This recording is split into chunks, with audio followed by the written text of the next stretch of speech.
So excited to have back on our friend, the one and only Thom Hartmann, host of the Thom Hartmann program. You can listen to noon to 3 p.m. Eastern time on this channel and other places. New York Times bestselling author. And of course, his Substack, The Hartmann Report. It's at hartmannreport.com. Sign up for it. It's really good. I read it every day. Tom, nice to see you. Great to see you, Dean. Thanks so much for inviting me back. Sure, you're like the Hartmann Report come to life. Like you're like the newsletter that I read every day. Now we have the actual real life version of it. Same with So, the Dean's you report, know, which I love. thank you. Well, you write every day. I try to write several times a week, and I don't end up getting all the time to be daily. It's just in any event. I want to talk about something that we were just talking about before you came on, and Democratic messaging now in the time of Trump. And Mm. I was talking about his corruption, and this was with the pardons, and this is a level of and we'll talk about your article on the connection between corruption and dictatorship. We'll get to that in a second. But how much do you think Democrats should talk about corruption versus policy like the cuts to Medicaid and potentially Medicare and SNAP? Or is there a way to put it all together as an effective argument going into the Oh, I don't midterms think for next year? they're mutually exclusive at all. I think Mm-hmm. it's really important to remember that the thing that almost made Alexei Navalny president of Russia was that he started a foundation called the Foundation for the Exposure of Corruption or Ending Corruption or something like that. Right. And basically outed Putin's corrupt deal with his oligarchs and the way that Putin was doing public policy in ways that enriched his friends, enriched himself, and screwed everybody else. And I think there's a big lesson to learn there for Democrats here in the United States. People hate corruption. People have always hated corruption. MAGA people hate corruption. And so they may be gung ho about kicking black people off Medicaid because that's what they think they're doing. But they Mm-hmm. hate corruption. And so, I would say that corruption should be the club that you beat him over the head with, metaphorically speaking, of course, and that policy should be the follow-up discussion. But I would lead with corruption. In fact, I would say that So most of his policy positions are the result of corruption. is there a way for Democrats to tie Trump's corruption to the whole GOP that are going to Yeah. be running in 2026? And because that would be effective. Oh, it's all one thing. It's all, you had five Republicans on the U.S. Supreme Court, two of which at least were big time on the take from right-wing billionaires, Thomas and Alito, and Roberts' wife had made 10 million bucks selling her services to high-end law firms. So you've got a bunch of, very corrupt Republicans on the U.S. Supreme Court, and they invented this doctrine out of thin air that corporations are persons and that money is free speech, and that and then in 2010 with Citizens United, they created super PACs, these bribery Mm-hmm. instruments, and that opening the door to political bribery, legalizing essentially political bribery, handed Reagan the election back in, the first decision like this was, Buckley and then Bellotti in 76 and 78. And that helped out Reagan tremendously. And ever since then, it's basically been, from 1933 until 1981, we passed a crap load of really great legislation. Social Security, Medicare, unemployment insurance, the minimum wage, OSHA, EPA, all kinds of things just helped average people. From 1981 to today, we haven't passed anything that helps average people. What's the difference? In 1978, the Supreme Court legalized political bribery. And then now we've got not just, politically bribed people, people on the take from the Koch brothers and their equivalents, but now we also have elections being just nakedly bought by billionaires. You've got 100 billionaire families that put over $2.5 billion into the last election. That's not democracy. That's oligarchy. That's an autocracy. Mm-hmm. So yeah, it all ties together as one thing. The entire GOP has had their hand out since 1981. And, sadly, there's a few Democrats who fall into that category too, the so-called problem solvers, the people like Josh Gottheimer and Jared Golden. But, at least there's a progressive caucus within the Democratic Party that refuses to take corporate, PAC money. I mean, there is a little bit of, light on the edge of the horizon here. And so And I think it's all one thing, the corruption, the autocracy. And that's the other thing. This is, what I was writing about a couple of days ago is that, dictators are famously corrupt. I've worked in a bunch of yeah, countries where, that were run by dictators, and almost every case they were asking, not they, but their functionaries that I was dealing with were asking me for bribes. It's just, and people kind of assume that people acquire power and then they become corrupt, but typically it actually works the other way around. They acquire the power and they are a corrupt, but then they use that power to protect their corruption and the corrupt people around them. And in the process of using that power, they turn democracies into autocracies, into strongman governments. This is, what happened in Russia. It's what happened in Hungary. It's what happened in Turkey. It's what happened in Egypt. It's what's happened in Thailand. It's what you just go down the list. Malaysia, Indonesia, arguably Singapore, Peru. I worked in Peru when Fujimori was there. I was in Colombia. oh, huh. Well, yeah, I don't need to go on the long list, but the thing that Americans, I think, are just starting to realize is that Trump is corrupt. The people around him are corrupt. Corrupt leaders surround themselves with incompetent functionaries, which is why we've got a parking garage lawyer as the lead prosecutor for New Jersey. And you've got somebody who doesn't even know what habeas corpus is running the Department of Homeland Security. And they intentionally select incompetent people because with incompetent people, they can manipulate them very easily. And these people are loyal to them. And then they figure out ways that those incompetent people can also get rich off the various schemes that they're running. And that's happening too. I mean, we're seeing a bunch of Trump insiders who are selling stocks just before Trump announces tariffs and then buying at the bottom of the market just before he announces that he's going to taco out of the tariffs. It's an enrichment scheme, and really pounding on the corruption, I think, is just critical for Democrats. I like the taco thing. Taco, people don't know, there's reporting that the Wall Street traders have a new acronym for Trump and his strategy, taco. Trump always chickens out. And he Right. was asked today about it and he got upset about it. But they're actually trading on it. The Wall Street people, look, Wall Street's about just making money. It's not about creating Yep. any product. It's not about altruism. There's nothing noble. It's just about making money. It's pure. It's simple. That's all it is.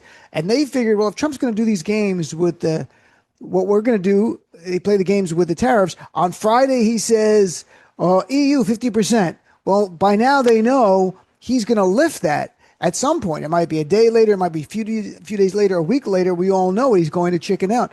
So now they just wait to the lows and they buy. And sure enough, over the weekend, he goes, I talked to the EU and we're going to put off to mid-July the tariffs. They got nothing in return. There's nothing. Tom, there's not one trade deal. He announced a concept of a plan of a trade deal with the UK. That may never become a trade deal. All he wants is the press. Same thing. Right. There may never be a real Iran deal, but one day this week, maybe tomorrow or Friday, he'll announce his new Iran deal, and we will never see anything about it again because the media, they'll just move on. No one pressures them on, and no one talks about it. So Right. we'll see how that plays out. And he brought Remark. $5.2 trillion worth of money for America back from the Middle East, according to him, when in fact, most of the deals that he was pointing to were things that have been negotiated during the Biden administration. I mean, it's just hysterical. But the taco thing, in a way, Dean, is really putting lipstick on a pig. I mean, I think that what Trump is doing is pump and dump schemes. I think he and his sons and the people around him, the whole Trump crime family, and all the people who are in tight with him, from Marjorie Taylor Greene to Sean Duffy, he lets them know that he's going to announce raising tariffs, and they all just dump their stock. In fact, I'm guessing that they actually sell stocks short so that they've got, 10 to 1, 20 to 1, 30 to 1 leverage. And then, Trump makes the announcement, crashes the market. They make their fortune from their short sells. And then, Trump says, okay, tomorrow I'm going to lift the tariffs. And they all go in and they buy puts or calls, excuse me. They go long on the same stocks, betting against them, leveraging. I think these people are making billions, certainly Sure. hundreds of billions of Probably. dollars on every single one of these cycles. And there's been like 7 or 8 of them now since Trump came into office. And we know that a lot of these people are making out like bandits. So calling it, Trump always chickens out, which by the way, Lawrence O'Donnell came up with. He was pitching that 2 weeks ago on Oh, his. oh, did he? I just saw an article today about in Wall Street that they're using that as a term Yeah. for buys and sells That's where it now. came from, and then Wall Street picked it Ah. up, and then the Wall Street Journal did this piece on it, and then it really went viral. But yeah, Mhm. Lawrence has been talking about this for weeks, and used that term, but I think that it turns it into a joke, and it's not a joke. I really believe that he is doing these things. By the way, in contravention of the Constitution, which, Article 1, Section 8 gives exclusively to Congress the power to raise tariffs. Um, he's doing this stuff illegally, in my opinion, just to make money. I don't think anything Oh, motivates Trump sure. on money, money, money. Have you ever seen a president self deal the way Trump has, where he lines his own pockets and his family's like this? And Yeah, I in the have. last we've seen it in 4 months. Where else has it been? A U.S. president, I should say. Oh, no, no, no. I saw it in Haiti with baby Doc. Right. I saw it in Uganda with Idi Amin. I I could go on, but Just not here, Russia right? with. But Donald Trump has now imported what we've seen in other countries that we would say, "Wow, that's a corrupt nation. That's a corrupt government." And now we have one here. We have a corrupt government right in And front of what's us, so where he amazing? makes money in pockets and no one cares. Yeah, and he goes over to the Middle East and he takes bribes from these 3 countries. Each one of them gave him $1 billion hotel, and sells them American weapons in contravention of what Congress has said. I mean, it's just, which is wild too. And then he thinks that like he's this big shot, and they're all laughing at him behind his back. I mean, they're like, "Oh yeah, that Trump, you can buy him so easily. He's even cheaper than Baby Doc was. He's just a Right. piker. This guy doesn't know what he's. We saw him coming. 50 yards down the road or whatever the old expression is, and so yeah, And the Qatar gave him a plane that no one would buy. And he's yeah, so excited about it. They literally would no one would buy the plane. They're paying maintenance on it. 5 Like this years. guy will take it. Oh, give it to him. Great. So he takes his old plane. Now he's got it. And then the corrupt part is that he's going to spend $1 billion+ of our tax dollars and then keep the plane. That's Right. the problem. If the I US know. government was going to keep the plane, you'd say, well, okay, maybe there's something to it. We're going to keep it. He gets to keep it. That's what's insane. Yeah, And then Qatar did the same thing. Hambani signed off on. Qatar did the same thing with Erdogan in Turkey. They had, you had the original 747 that was the Emir's plane. That was 20 years ago. And 10 years, I guess Mm, every 5 or 10 years, he buys a new airplane. Because, then 10 years who ago, he gave doesn't? it to Erdogan in Turkey, and because he couldn't sell it. And now then he's got this other one that's been sitting on a lot in Dallas. It's been sitting in Dallas for the last couple of years. I mean, because the cheap place to park it, I guess, and you can get good maintenance. But it's just crazy. It's just crazy how It corrupt. is. I'm talking with Thom Hartmann about the craziness. So, Tom, in your recent article, you wrote about Trump's corruption and understanding the inevitable relationship between corruption and dictatorship. And what is the I think people get it from an organic sort of way, but what is it that you look at, and why is this interrelationship between the two? How does the cash flow both ways? Dictatorship usually comes about as a result of a corrupt leader who Hmm. is uh, trying to prevent basically being caught or being busted or being held to account. And so what he does is he kneecaps or cripples the police institutions. He threatens the court systems. He intimidates the press. He tries to shut down the law firms that might hold him to account. These are just classic things that Putin did, in the late '90s, early 2000s. That Orban did in the period Hmm. between 2010 and 2015 when he really consolidated power. And and then they bring in their oligarchs. I mean, Trump has got 13 billionaires in his cabinet. They bring in their oligarchs, and each one of them figures out some way to profit off what they're doing. And so So you have to think of it like this, that the dictatorship part isn't because, this guy just wakes up one morning and says, gee, I think I'll be a dictator. The dictatorship part is trying to protect the cash flow, basically. And, so not to say that, people like Trump don't have a natural tendency toward dictatorship, but, I mean, And corruption.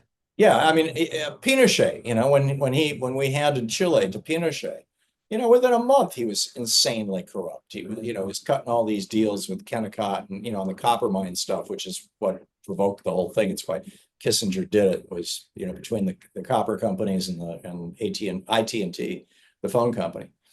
And it's such an old story that, somebody gets some political power and they decide that they're going to use that political power to make themselves rich. And in order to do that, they got to put the screws to democracy.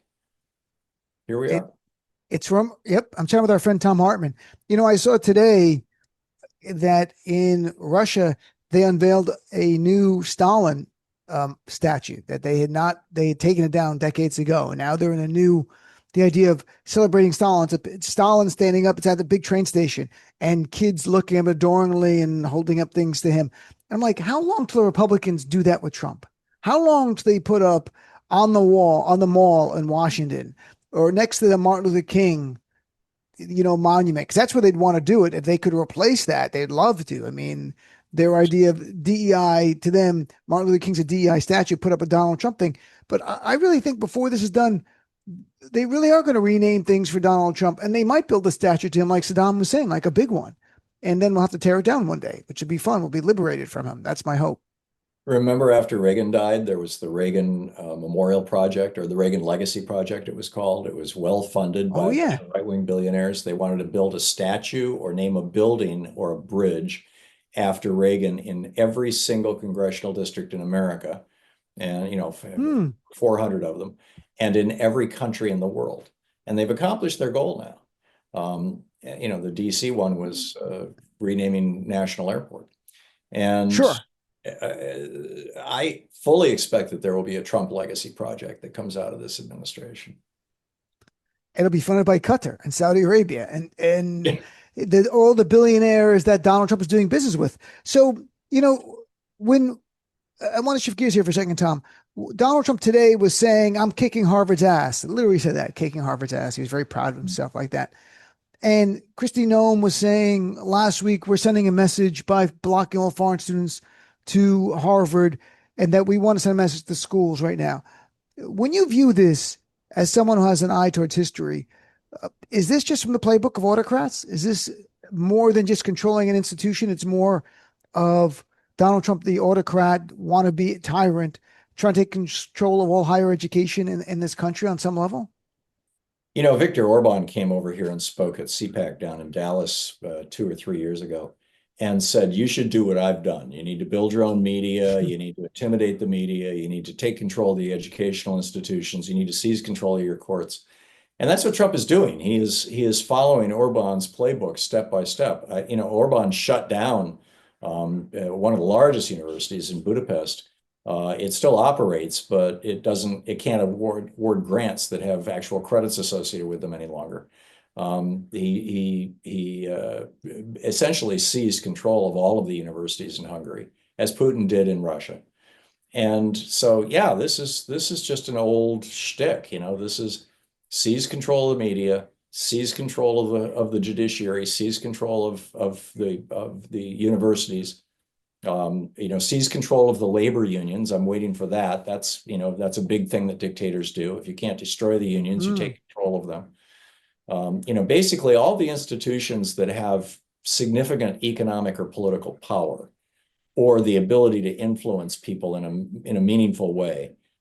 In the case of universities, it's multi-generational influence, because you're raising people essentially. And every single one of those institutions has to be brought under the control. The early blueprint for this, of course, was the Powell Memo, which talked about taking back the universities, talked about, packing the courts, talked about, building their own media infrastructure. And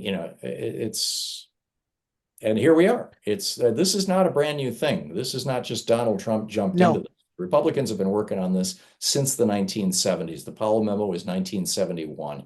Lewis Powell was put on the Supreme Court by Richard Nixon in 72.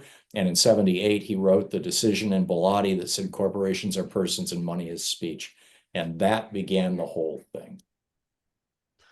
And that was their infrastructure. That's how they built it on the right. Through that, from Powell with his memo, and then you had Nixon put him on the Supreme Court, like you said, and then we got a decision that has grown out of that, and we continue. And you mentioned CPAC. This didn't get a lot of press, folks, but Kristi Noem is in Poland. Yes, right. Our Homeland Security Secretary is in Poland, speaking at CPAC in Poland.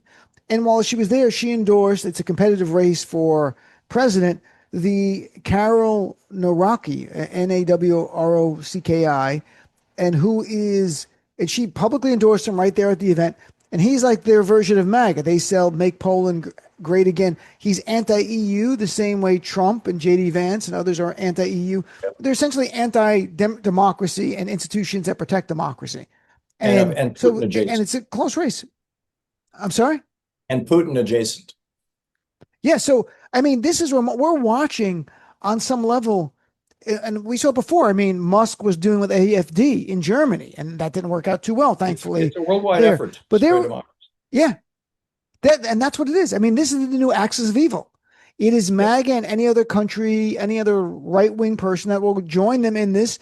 And they were only too happy to have Kristi Noem speak there. And I imagine bigger Trump names didn't go there because this guy might lose. He could win, but he's running against the pro-European Union liberal mayor of Warsaw. Right. So I have to hope that person wins. Ahead. But is that person ahead? Yeah. The mayor of Warsaw is way ahead. Well, that's good to hear. But they're not hiding. I mean, their goal, it's way beyond America. They talk about America first. It's not all America first. It's this exporting, it's imperialistic, fascism and anti-democracy around the world. They really want to foster this. This is remarkable to see this playing out in front of us. Yeah, it truly is. And I think the goal here ultimately is to create a tripolar world. China has Asia, Russia has Europe, the United States has the Western Hemisphere, the North, South, and Central America, and Greenland. And, this was envisioned. Putin gave a speech about this a number of years ago, that this should be the new world. Xi has talked about it. Trump doesn't talk about it explicitly, but it seems pretty clear to me that that's going on, and that all three of these leaders of these three spheres of influence will have, readopted the old kings of Europe kind of, world. That the democracy by and large will be dead, and the thing that is the institution or the group, or really the group that is holding this back right now is Europe, is the European Union and Ukraine. And it's a big question. Putin thought he could get inside Europe and he could destroy it from within. And Brexit was the first part of that project.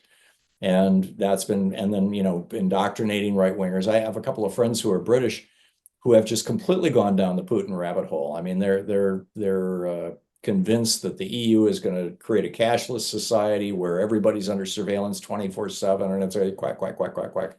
And it's all Putin propaganda. It's this stuff coming out of Russia. So, Putin thought he could take them down, but what's happened since Trump came into office is that the blowback from Trump is causing people to wake the hell up. In a way, it's kind of a good thing. So we'll see how it shakes out, Dean. It's interesting. Yeah, I was just reading over the weekend, Autocracy Inc. I'm not sure if you read that, Anna Applebaum. You have it right in front of him. He's holding it right now. I'm halfway through it. So there's a whole chapter on misinformation and how Russia was doing, and China got involved, and how it really gets traction around the world, and how Russia has their media outlets, and China now, especially in Africa and other, that spin like real news, and that it's fake. It's just propaganda. But it's peddled to people in a way where they really believe it. And there were things in their example she gave about Ukraine, talking to people in Africa who were just regurgitating the Putin talking points on it. And she goes, well, why would you, whoever did the interview for her, of that person from Africa, why would you think that? So they saw it on TV and all this, and it turned out it was all Russian propaganda on their local, essentially their RT, in these other countries and China now, because she points out in the book, at one time China really wasn't focused on doing that kind of stuff. Now they are leaning in. They have the money to do it as well. Yep. And the technology. Yeah. And this is one of the things where AI is really problematic, because not only can you create, very realistic video and audio clips and things like that are very convincing, but you can also create 100,000 identities in 15 minutes and have them have huge battles with each other on social media that goes entirely viral, and it's all just like one computer doing the whole thing. It's why it's going to get really, Oh, really. that's kind of scary, huh? I saw a Well, that's what scary I'm thing. seeing in 2028 for the election. Right. I'm sure you've seen the videos now that are created from AI. There's one right now. If anyone has a Wall Street Journal subscription, on the front page of the Wall Street Journal online edition, they put it up a short time ago, and I was watching. It was made by their tech person, and it is a movie made by AI. Everything in it's AI, and as you watch it, it's on some level you might be like, this is amazing, and the other level like, this is frightening. Like, it's that fine line between. And I heard today, Hen, my fiance, told me that for the first time, I'm not sure, I'll have to look it up, but she told me that the AI would not shut down when it was told, and it was in a simulation, and that it Yeah, ended up.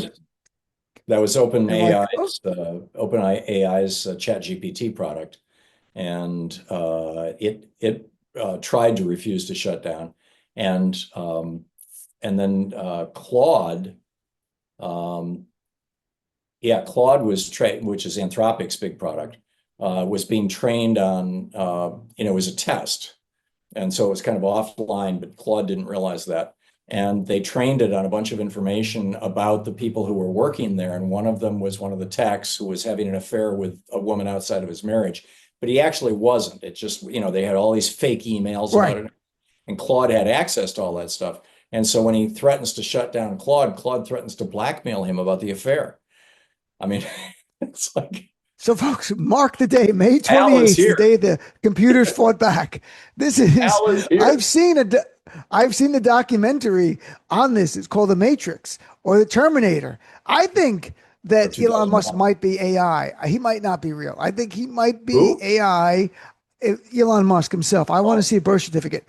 I think he was developed in a lab, like in the Matrix, in some pod. He was sent by Skynet, and that I'm pretty sure his goal is the end of humanity. I just saw a thing they were saying on CNBC, how many robots he wants out in society in the next 5 years. I'm like, you got to stop. I'm like, go back and work at Doge, because that was scary, but this is even more scary because he's not an actor for good. He is a bad actor. So anything he has concerns me. Truly, like, I will never trust him. Whatever trust there may have been years ago, like, oh, look, the guy makes EVs. He's a nice guy. Now, if he's doing computers, it's a Musk army. It should be looked as the Musk militia, and people should be really worried. And I hate to say that. I don't want to sound like the sky is falling, but he's a bad person. I honestly believe he's a force Right. for bad. He's all about replacing labor. Does he have a belly button, by the Right. way? I haven't seen it. I've never seen him shirtless. I don't want to see him shirtless. If anyone knows that, we'll see, it's all cleaned up by AI. So last thing, I want to get your reaction, because we played it yesterday and we liked it so much. I'll play one clip. Scott Pelley giving the commencement at Wake Forest. It really upset the right, and it inspired a lot of people on the left. And I wrote about it for Substack, the great contrast, like, in a world of Jake Tappers, be a Scott Pelley. And here is Scott Pelley saying something that Jake Tapper and everyone on cable news and corporate media should be saying every day, because it's true and it's real, and alarms are not being rung loudly enough. So, Aaron, can we please hear clip number 4? It's just part of the speech. But in this moment, this morning, our sacred rule of law is under attack. Journalism is under attack. Universities are under attack. Freedom of speech is under attack. And insidious fear is reaching through our schools, our businesses, our homes, and into our private thoughts.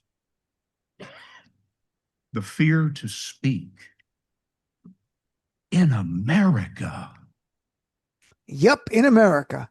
And I thought that was great by Scott Pelley. Really upset people on the right. He didn't mention Trump by name, but it was very clear what he was talking about, what we're living through right now. how is it that we don't have corporate media with one voice? I don't mean Fox News, forget Fox. I mean CNN. There's some good people on MS, to be honest, but ABC, NBC, and all of them saying it with this kind of bluntness and this kind of clarity that is so needed right now. Well, the big three networks have to have their licenses. I mean, they don't broadcast directly over the air, but they own affiliates that do. And if they Right. lose their broadcast licenses, they are, I mean, you're taking billions of dollars in revenue out of these companies. So that's going to probably wash away any considerations about democracy for them. The New York Times has so far done a pretty good job of just standing, the Washington Yeah, Post, of course, I and the agree. LA Times are both now in Trump's camp, along with the Wall Street Journal, and New York Post and others. So I don't know. I remember well when basically we had one large structure of truth, as it were. When I was growing up in Lansing, Michigan, there was this Lansing State Journal, the Detroit Free Press, the Detroit News. We had ABC, CBS, and NBC. That was it. Those were that, and your local radio news, and which was mostly Associated Press. And they were all basically telling the truth. Now, we could debate that with regard to the Vietnam War, but setting that aside, they were all basically, and those lies were coming out of the Johnson and Nixon administrations, so they can be forgiven, I suppose. But basically, there was a shared consensus about what reality was, and as a result of that, you had between 70 and 80% of Americans proud to be Americans, optimistic about the future of America, confident that the government itself was always working in their best interests. And now the numbers for those three things are down in the 20 and 30% range instead of the 70, 80, 90% range. And the reason why is because our media has been, number one, consolidated. What used to be 50 or 100 media companies just 20 years ago is now 6 or 8. But worse than consolidated, there's been this steady war on our media that goes back to Lee Atwater, in the Reagan administration, talking about working the refs, but it's turned into a hot war since 2016, since Trump's first term in office, and it's gutting our country. I mean, Jefferson was absolutely right. You cannot have a functioning democracy if you do not have a well-educated, well-informed populace. And that's why he said if he had a choice between a country without newspapers or newspapers without a country, he would choose newspapers without a country.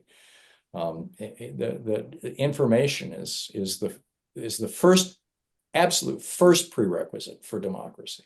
Mm-hmm. And it's what's been under assault continuously by the right. And it always is, by the way. Right-wing movements always go after the truth first. Whether it's Hitler or whether it's Pinochet or whether, you pick one, right? They always go after the truth first. And people would say, well, what about Castro and Maduro and, Chavez? Those are right-wing movements too. And so was Stalin. They're all authoritarians. Authoritarianism is right wing. You can have authoritarians and give everybody health care. That doesn't make them socialists. That's a good point. I was just going to say that because you can have authoritarians who they think are on the left because they've done some social programs. In reality, they're about restricting civil liberties, about ultimate control, no checks and balances, everything Donald Trump and right-wing actors dream of. Well, Thom, I want to thank you, my friend, for spending so much time with us again here. And check out Thom's Substack, hartmannreport.com. Sign up for it. It's free. You get nice newsletters every day. You'll learn a lot. Anything else you want to add, Thom, before I let you go? Well, don't forget to sign up for the Dean's Report on Substack. But what a nice guy. I didn't expect, no, you didn't have to say that. Every time it arrives. But Thank you, Dean. Thom. Thanks so much for having me. Have a great night.